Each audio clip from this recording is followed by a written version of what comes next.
Hi. I know we agreed on 4 o'clock, but sitting in the waiting room was awful. Felt like everyone was staring at me.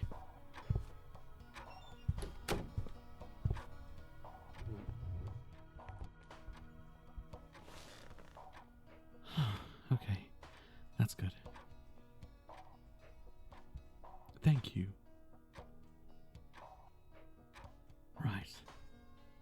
I guess I should explain why I wanted to see you so urgently. I know you said that there are other people out there, potential partners, plenty more fish in the sea, but I don't want them. Why should I have to find a new connection when my ex is still out there, waiting by someone else's side?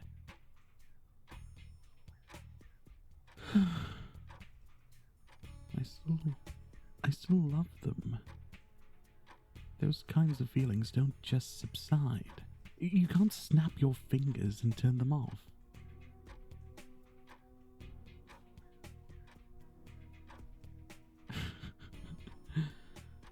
You know, I find it fascinating how powerful the mind can be.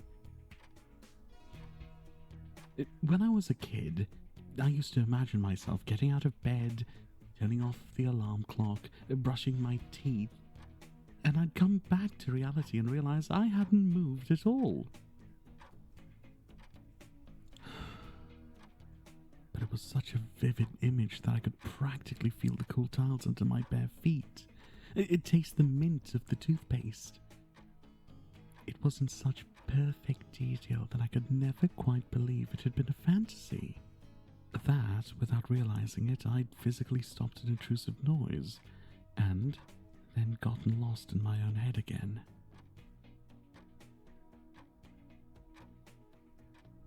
How did it make me feel? Relieved, I suppose.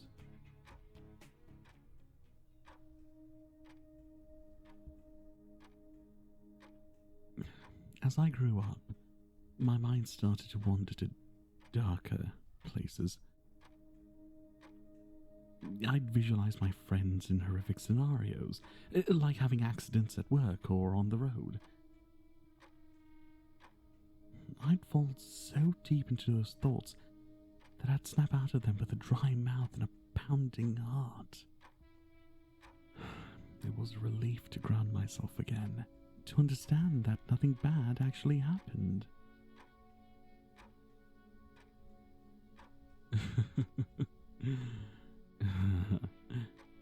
Some people drink or take drugs in order to experience that kind of thing. I've never needed any. In fact, a clear head is the ideal condition for a scenario to manifest. Maybe I should start drinking.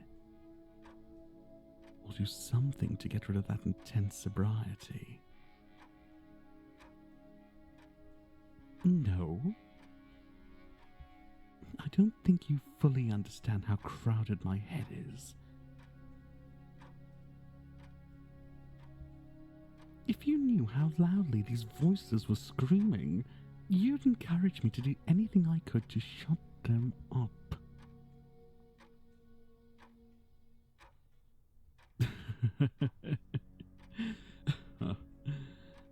Having said that, they've been quiet since yesterday. I think they're in shock. I think we both are.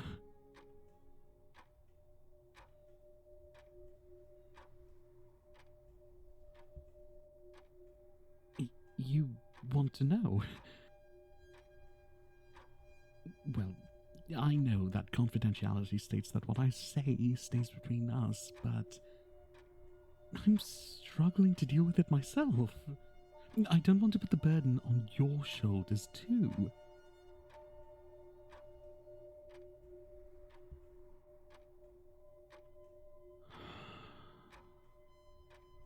All right. I'll tell you. Yesterday I saw my ex with their new boyfriend.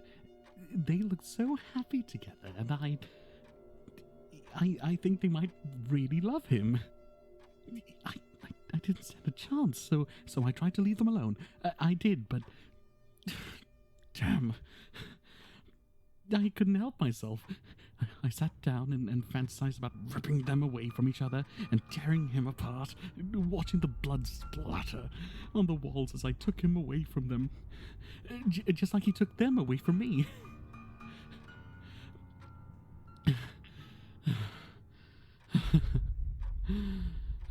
But then the fantasy changed. I started thinking that I couldn't have them, that no one should. What right do they have to be happy without me? What did they do to deserve it?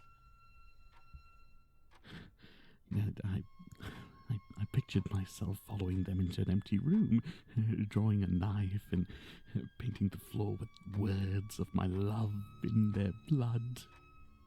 I could feel them squirming as I buried the blade between their ribs. I could hear them gasping, coughing, choking, begging and screaming, and then there was silence.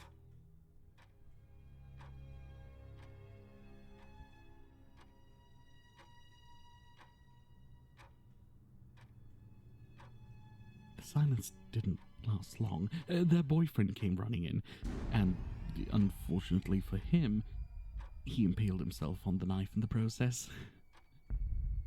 It was a shame to taint their blood with his, but he was shouting, swearing, and wide-eyed and staggering around. And then, the silence was back, thick and heavy.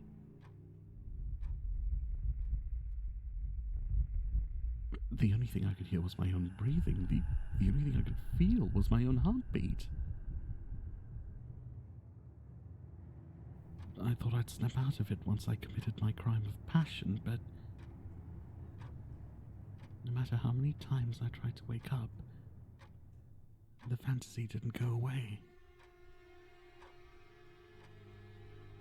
The blood didn't go away. The bodies didn't go away. But I did it all for love. I did it all for us. Now they're gone. They can never leave me. Don't you see? No one can take them away from me.